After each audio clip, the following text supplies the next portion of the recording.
everybody, it's your boy Diggy, and welcome back to Diggy's Daily. Today I'm here with Mason, owner of DG.RESERVE and DRIPPGRIPP. What's up, bro? What's up?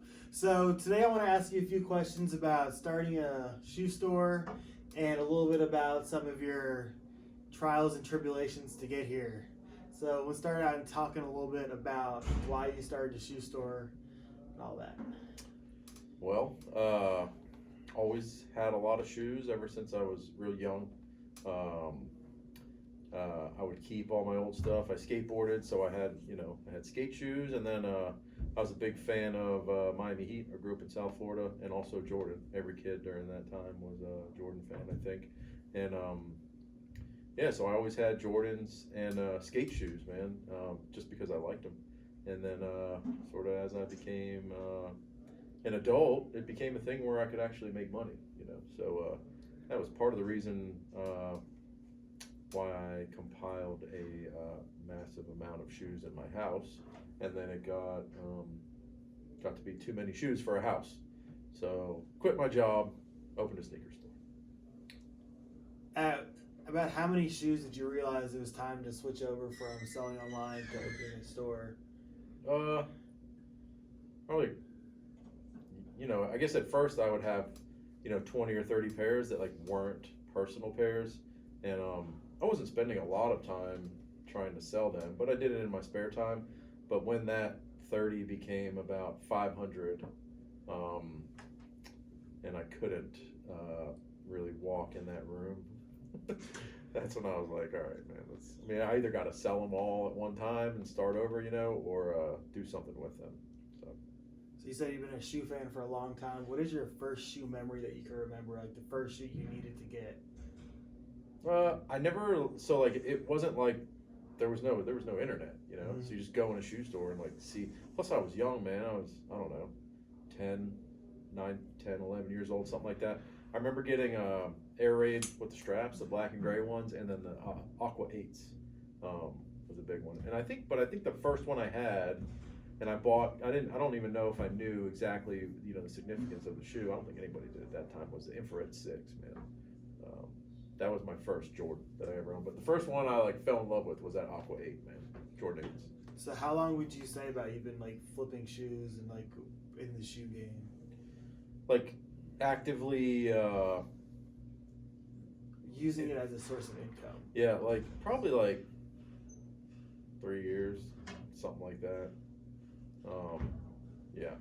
At first I kind of felt like I was cheating on, on shoes or something by treating them differently. It was strange, I was reluctant. But then when I started getting all my shoes for free, that was really the bonus, So anyway. Do you have any unicorn shoes that you've never been able to get, or you really wanted, just can't find your size in? Not really. I don't I get excited about shoes and the culture in general. I like events. I like talking to people about shoes. I also collect vintage T-shirts, and there's a whole world around that too. But I've kind of learned to not get too excited over any one shoe. I certainly have some emotional attachment to my collection of personal shoes, but I'm more if I see it, I'm I just gotta have it. I just buy it. So let's say there's a zombie apocalypse and you gotta leave your house. You can only grab 3 pairs of shoes. Which 3 pairs are you grabbing? Mars Yard 2.0, my Prestos, and my Off-White Chicagos, man. Yeah. Would you say you've seen any major differences in the past few years you've been reselling in the shoe culture and the shoe resale game? Sure, yeah. I was certainly late to the game, as far as resale goes. But I guess the main thing is the opportunity that there is for anybody, really. If you got enough money to buy 1 pair of shoes and you get lucky, on an app or something like that, you could really start a whole business and get, and make a lot of money and be any age, it doesn't matter. Yeah. So I guess the one thing is there were a few resellers and a lot of end consumers, and now it seems like every end consumer is also a reseller. Like they'll try to hit every shoe, and then if they don't want it, they'll sell it, kind of thing. Everybody is educated, which I think is a good thing. You know, that because people understand the value of purchasing these items intrinsically and financially. You know what I mean? So. And also, you own the company DRIPPGRIPP. That's correct. Yeah. What was the idea? Like, where did that whole concept for DRIPPGRIPP come from, and like, why did you decide like that was the route you wanted to go?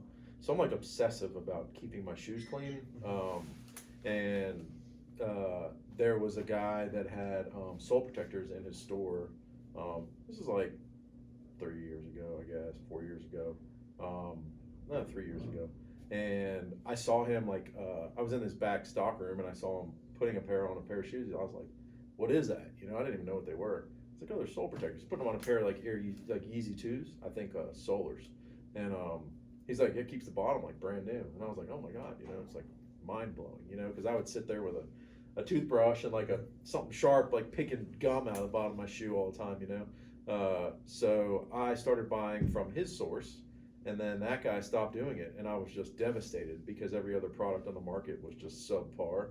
And so I just was like, I will find, or I will make a product, you know, of equal quality or better.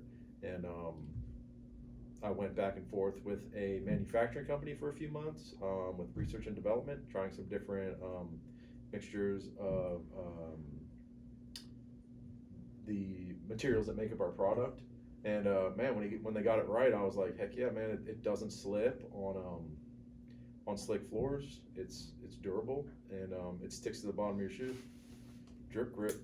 Where can people get DRIPPGRIPP at if they are interested in getting it? So first I'll say, you know, follow the Instagram. It's at DRIPPGRIPP at DRIPPGRIPP, and there's a link in our bio, and you just jump in there. And if you do happen to order, use discount code RESERVE10. And while you're there, there's also a link in that bio to our store, which is DG.RESERVE on Instagram. Go ahead and follow. We're giving away free stuff all the time in the story. And also, if you're ever visiting Asheville, North Carolina, or you live anywhere near here, man, come out and check us out. If you were going to give somebody an upcoming reseller or somebody who wanted to start reselling, what is some advice you would give them to get them going to get to this point where they can open a store? Gosh. First and foremost is just like honesty, you know, and transparency as far as your product is concerned. I mean, when you're dealing with shoes, you know, you got a lot of variables, and one of the main things is just like, just be honest. You know, I've made some mistakes for sure, where, you know, I could have done things differently, but now I have a pretty set standard for the way that I conduct myself in business, and yeah, just educate yourself. I mean, there's so much online, like between YouTube, Instagram, and there are tools that you can use, you know, to make sure you're getting like legitimate products.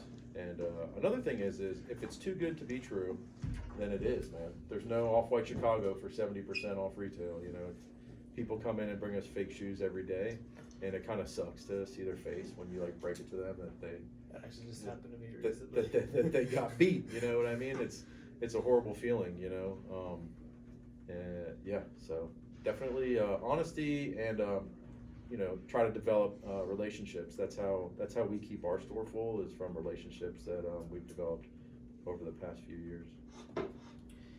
If you were going to talk to somebody who came into your store and they didn't pretty much know anything about shoes, like how would you kind of explain the store to someone? Because I've seen a lot of people come in the store and they don't really get the idea or the concept or why shoes are so expensive here. Like how would you kind of like break that to different people so they kind of understand the concept? So I guess like the main thing is explaining the why, you know, a white shoe is $100 and a red shoe is $1,000, you know. So explaining the, I mean, most people understand the principle, the economic principle of supply and demand. And once you know, explain to them that there is a online stock market, you know, that there are multiple online platforms that you could check, actual values of shoes. The other thing I tell people is, you can go down to, another shoe store in the mall and buy a pair of shoes for $100 or $150, and you immediately lose all of that money. There's nothing you can do except return the shoes if you don't wear them. And I tell people, hey, if you wear these shoes, bring them back, take care of them, bring them back, we'll buy them from you. So if you look at it over a period of time, percentage-wise, you don't lose every dollar you spend on an item. So in here, it's like the shoes, the clothes, like literally everything in here has a value even after you take it home and wear it. You can bring it back. Is there anything else you'd like to tell the people out there, like where they can find you at personally, or the store, or like websites or anything? I know you've already told them about DRIPPGRIPP and all of that, but is there anything else you want to kind of go over with the people about your upcoming ventures or any of that?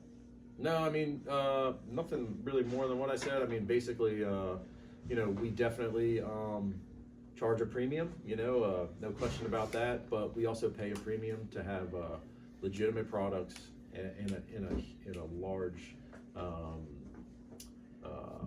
mall, and there are expenses, that come with a store, so it's not like some guy you meet on Facebook Marketplace that you go meet at Walmart parking lot, yeah, when comparing prices from, an online marketplace to a store where you actually have the item in hand, take those things into consideration, man. We have employees, insurance, a lease, a storage space, and also not only that, but we own everything in this store. My wife and I own everything in this store. Traditional retail they have credit lines, with companies, 30, 60, 90, 180 days, they give them the stuff and give them time to sell it. Here we have to buy everything, so it's a huge investment, and yeah, most people understand, but we definitely, there is the outlier that, they use some choice words in here sometimes, and that's not our customer, and that's okay, you know what I mean? But our customers and people that know, they know what's up, so. All right. And once again, thank you for sitting down, kind of talking to me, talking to the people about opening a shoe store and everything that goes along with that. Once again, make sure you go follow them at DG.RESERVE on Instagram and at DRIPPGRIPP. And also, you guys have a YouTube channel as well? Yeah, DG.RESERVE. It's just me and the guys opening boxes of shoes and like doing some deals at the trade-in counter. Nothing crazy, but just something for people to check out. So we have fun with it. Once again, I'm Diggy. This is Mason. Thank you for tuning in. Like, subscribe, and comment.